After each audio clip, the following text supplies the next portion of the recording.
LDC দেশগুলির মধ্যে বাংলাদেশই সব থেকে বড় অর্থনীতির দেশ, সব থেকে বড় জিডিপির দেশ, সব থেকে বড় রপ্তানি সক্ষম দেশ এলডিসি কান্ট্রিগুলির মধ্যে।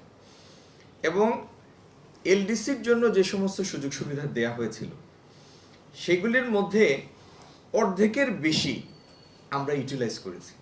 তার মানে এলডিসির মধ্যে সব থেকে বড় বিবেচ্য দ্রষ্টব্য দেশটি যদি সাকসেসফুল ট্রানজিশন না হয়, সাস্টেইনেবল না হয়, তাহলে এই যে কর্মসূচিটা, এটার মূল ভিত্তি একটা প্রশ্নের মুখে দাঁড়াবে।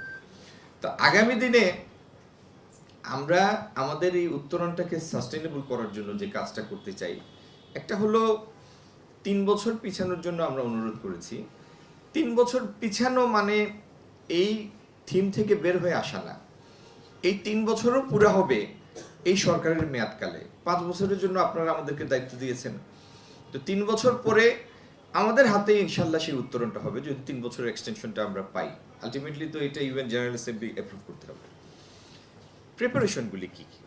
আচ্ছা, এই মুহূর্তে বাংলাদেশ যে ক্রস রোডে দাঁড়িয়ে আছে তার কয়েকটা দিক আছে।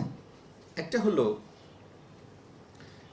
আজকে থেকে যদি 10-12 বছর পেছনে আপনি ফেরত যান, তাহলে দেখবেন আমাদের জাতীয় ঋণ, ন্যাশনাল ডেট, আমাদের তৎকালীন জিডিপির সাথে রেশিও হিসাবে 1/5 ছিল, 20-21% ছিল। হ্যাঁ, জিডিপির সাইজ ছোট ছিল, লোনও অনেক কম ছিল, জনসংখ্যা কম ছিল, তারপরেও মাথাপিছু ঋণের পরিমাণ এখনকার তুলনায় অনেক কম ছিল। হঠাৎ করে পরবর্তী 4-5 বছরের মধ্যে আমাদের ঋণের এপিটাইট ভীষণভাবে বেড়ে গেল, ঋণ ক্ষুধা। আমরা রাইট অ্যান্ড লেফট ঋণ করা শুরু করলাম, এমন এমন প্রকল্প নেওয়া শুরু করলাম যেগুলির কোনো ইভেনচুয়াল রিটার্ন নাই। এবং কেউ যদি একটা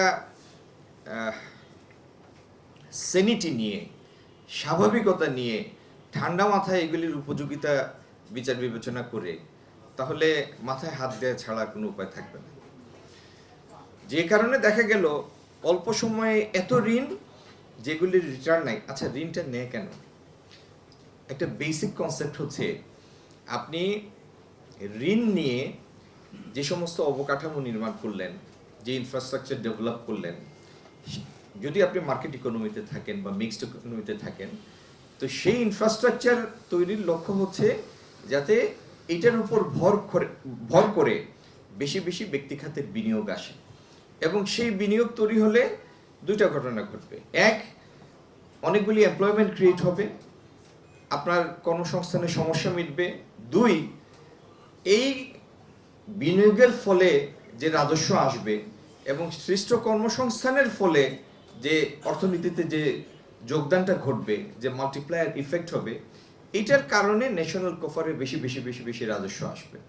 এবং এই রিটার্ন থেকে আপনি ইনফ্রাস্ট্রাকচারের পিছনে ঋণ নিয়ে যে টাকাটা খরচ করলেন, সেটা পরিশোধ করার জাতীয় সক্ষমতা আপনার তৈরি হবে।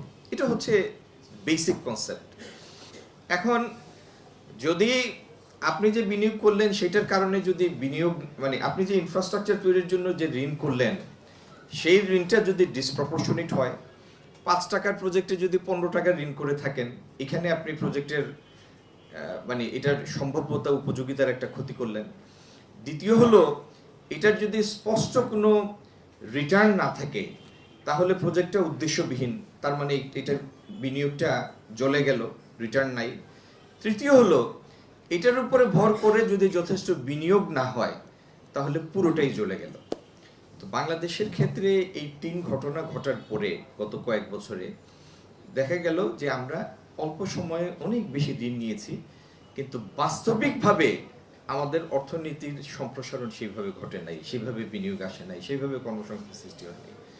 যেই জন্য এই যে বছর বছর শুধু ট্যাক্স জিডিপি কমে, রেশিও কমে, তার কারণ হলো এই ইকোনমির সাইজ ট্যাক্সেবল না। এটা যে যথেষ্ট পরিমাণ জাতীয় বিনিয়োগের ক্ষেত্র তৈরি করছে না।